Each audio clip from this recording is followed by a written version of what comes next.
বাঁচার সুযোগ থাকলেও দেশ এবং দেশের মানুষের কথা চিন্তা করে নিজের জীবনকে উৎসর্গ করে গেলেন অকুতোভয় পাইলট আসিম জাওয়াদ।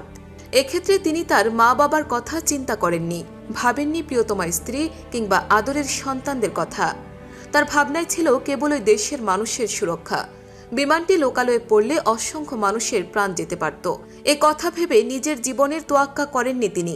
বিমানটিকে নদীর ওপর নিয়ে শেষ মুহূর্তে বিমান থেকে প্যারাশুট দিয়ে নিচে নেমে আসেন। বিমান বাহিনীতে স্কোয়াড্রন লিডার হিসেবে কর্মরত ছিলেন আসিম জাওয়াদ। তার সাথে থাকা অপর পাইলট ছিলেন উইং কমান্ডার সোহান। গত 9 মে বৃহস্পতিবার 10টা 25 দিকে চট্টগ্রাম বন্দরের পতেঙ্গা টার্মিনাল এলাকায় বিমান বাহিনীর ইয়াক 130 প্রশিক্ষণ বিমানটি দুর্ঘটনায় পতিত হয়। এর আগে যান্ত্রিক ত্রুটিতে বিমানটিতে শিখার সংযোগ হয়। এই সময় বড় ধরনের ক্ষতি এড়াতে দুই বৈমানিক অত্যন্ত সাহসিকতা ও দক্ষতার সঙ্গে বিমানটিকে বিমানবন্দরের নিকট অবস্থিত ঘনবসতিপূর্ণ এলাকা থেকে জনবিরল এলাকায় নিয়ে যেতে সক্ষম হন।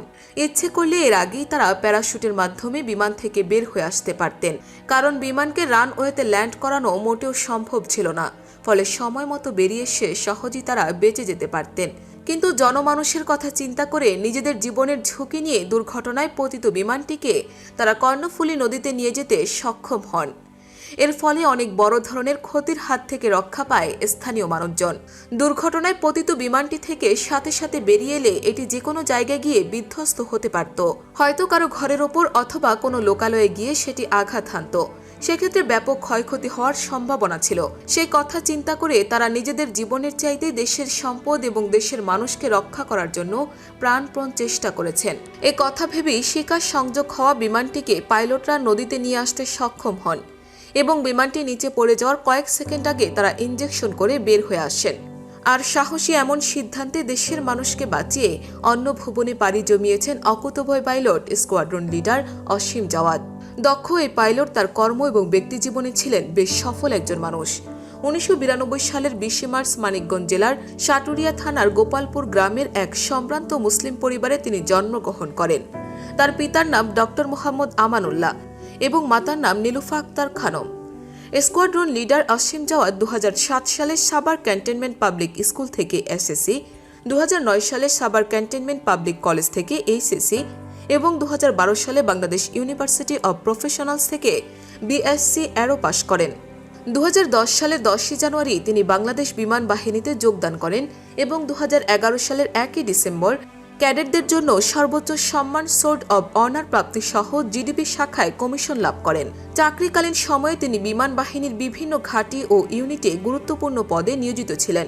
তিনি পেশাদারী দক্ষতা ও সাফল্যের স্বীকৃতিস্বরূপ মফিজ ট্রফি, বিমান বাহিনী প্রধান ট্রফি ও বিমান বাহিনী প্রধানের প্রশংসাপত্র লাভ করেন।